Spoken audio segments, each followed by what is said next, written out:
कुलदीप राठौर के कांग्रेस राष्ट्रीय प्रवक्ता नियुक्त होने पर कांग्रेस कार्यालय राजीव भवन में शुक्रवार को अभिनंदन समारोह का आयोजन किया गया, जहां पर प्रदेश भर के उनके समर्थकों द्वारा उनका फूल मालाएं पहनाकर और ढोल नगाड़ों के साथ स्वागत किया गया। इस दौरान कुलदीप राठौर ने सभी कार्यकर्ताओं पदाधिकारियों का आभार भी जताया और कहा कि कांग्रेस अध्यक्ष रहते हुए प्रदेश कांग्रेस को एकजुट करने के साथ ही उपचुनाव में जीत दर्ज करने में वे कामयाब हो पाए थे। उन्होंने भाजपा पर निशाना साधते हुए कहा कि भाजपा आज लोकतंत्र पर हमला कर रही है। भाजपा सरकारें बुलडोजर मकान पर नहीं बल्कि लोकतंत्र व संवैधानिक व्यवस्थाओं पर चला रही है। लोकतंत्र के लिए नेताओं ने कुर्बानियां दी है, जनता इन्हें माफ नहीं करेगी। उन्होंने कहा कि भाजपा आज महंगाई बेरोजगारी से लोगों का ध्यान हटाने के लिए लोगों की सांप्रदायिक सद्भावना भड़काने का प्रयास कर रही है। धर्म के नाम पर ध्रुवीकरण किया जा रहा है ताकि लोग मूलभूत समस्याओं को भूल जाए। वहीं उन्होंने कहा कि भाजपा को कांग्रेस का वंशवाद दिखाई दे रहा है, अपना नहीं। पंजाब दस्तक के लिए सुरेंद्र राणा की रिपोर्ट। देखिए, सबसे बड़ा ये जो बुलडोजर है, ये किसी मकान पे नहीं चल रहे।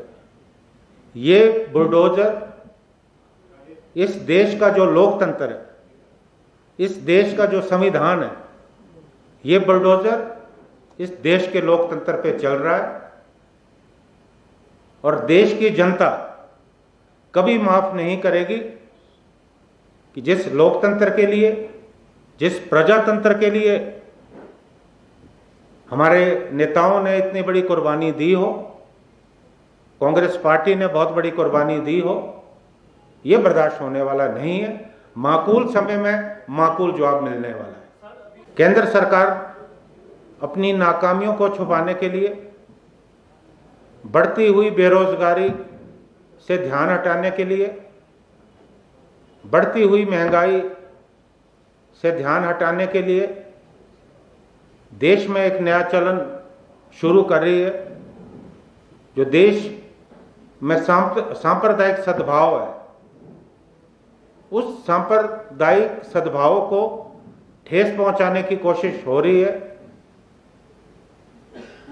धर्म के नाम पर ध्रुवीकरण करने का एक प्रयास किया जा रहा है ताकि देश के जो लोग हैं, वो जो मूलभूत समस्याएं हैं, उनसे जो है उनका ध्यान हट सके। कहना चाहता हूं, ये वंशवाद की बात तो हम बरसों से सुनते आए हैं, क्योंकि ये मुद्दा हमेशा भारतीय जनता पार्टी के पास रहा है। उनको कांग्रेस का वंशवाद नजर आता है, लेकिन अपना वंशवाद नजर नहीं आता। अगर कांग्रेस का नेतृत्व श्रीमती सोनिया गांधी के हाथ में, तो उनके परिवार ने इस देश के लिए बहुत बड़ा बलिदान दिया। इस बात को कभी भुलाया नहीं जा सकता।